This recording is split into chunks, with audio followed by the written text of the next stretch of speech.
Le scan politique. Au 4e jour de son itinérance mémorielle, le président a balayé les critiques sur la cérémonie dédiée au chef militaire qui aura lieu samedi aux Invalides.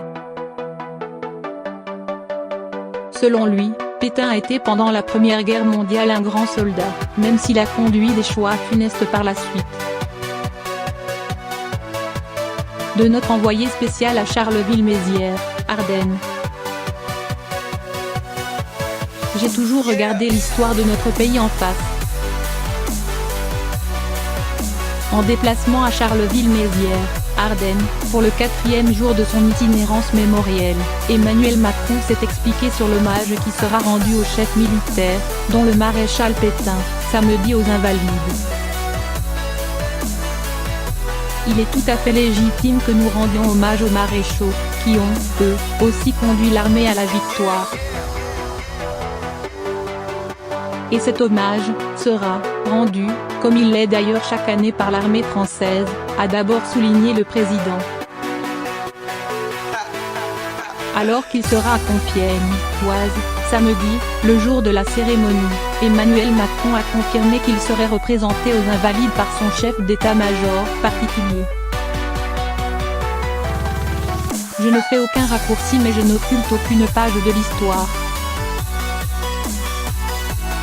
Et le maréchal Pétain a été, pendant la Première Guerre mondiale, aussi un grand soldat. Voilà. C'est une réalité de notre pays, a-t-il commenté. Il a ensuite repris un argumentaire qui lui est cher pour justifier cette sortie, expliquant que la vie politique, comme l'humaine nature, sont parfois plus complexes que ce qu'on voudrait croire. Je me suis toujours opposé au défaitisme français.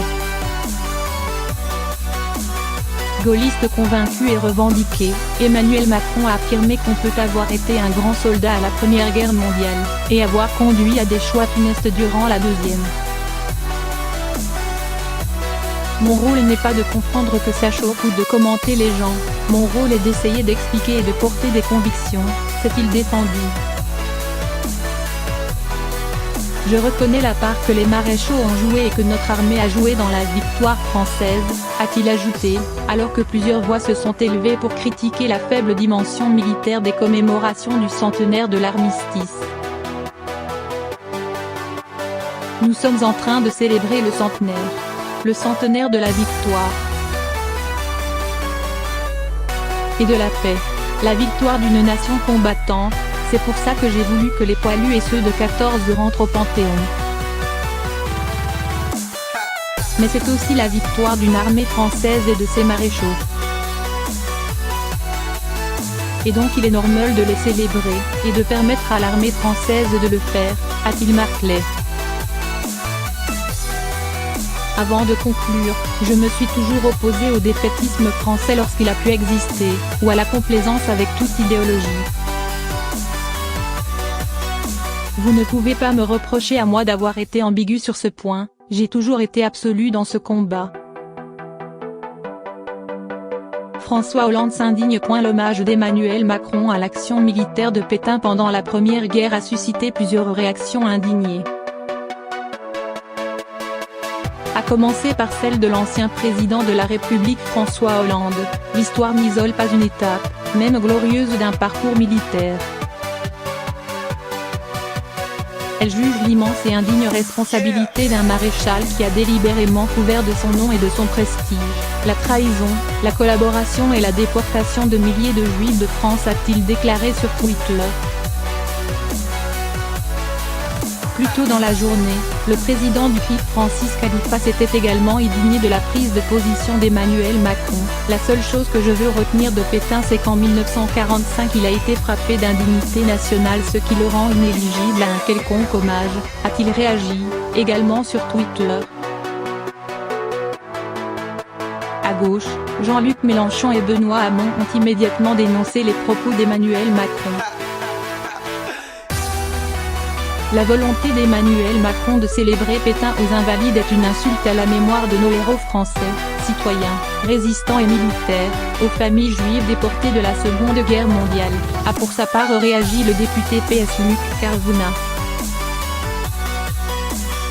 Griveaux défend l'hommage, puis se rétracte. Le porte-parole du gouvernement, Benjamin Griveaux, a d'abord dénoncé une mauvaise polémique, appelant à ne pas faire de raccourcis douteux. Avant de citer une phrase du général de Gaulle sur Pétain selon lequel sa gloire à Verdun ne saurait être contestée ni méconnue par la patrie. À l'Assemblée nationale, et sans citer Philippe Pétain, Édouard Philippe a évoqué l'exercice difficile, paradoxal de penser en même temps à ceux qui ont été glorieux et à ceux qui ensuite ne se sont pas montrés à la hauteur des enjeux de l'histoire. Plus tard, Benjamin Griveaux a de nouveau réagi en postant un texte sur Facebook, assurant qu'aucun hommage ne sera rendu à Pétain samedi. Frappé d'indignité nationale pour avoir collaboré avec la barbarie nazie de façon odieuse et criminelle. En fin de journée, Emmanuel Macron a lui-même repris la parole pour justifier ses propos. Le maréchal Pétain, quand il a dirigé la France pendant la Deuxième Guerre mondiale, a été complice de crimes profonds qui ont été reconnus, et la responsabilité de l'État français a été reconnue. Je l'ai dit, j'ai été très clair sur ce point, je ne pardonne rien, mais je ne gomme rien de notre histoire, a déclaré le chef de l'État dans l'Aisne.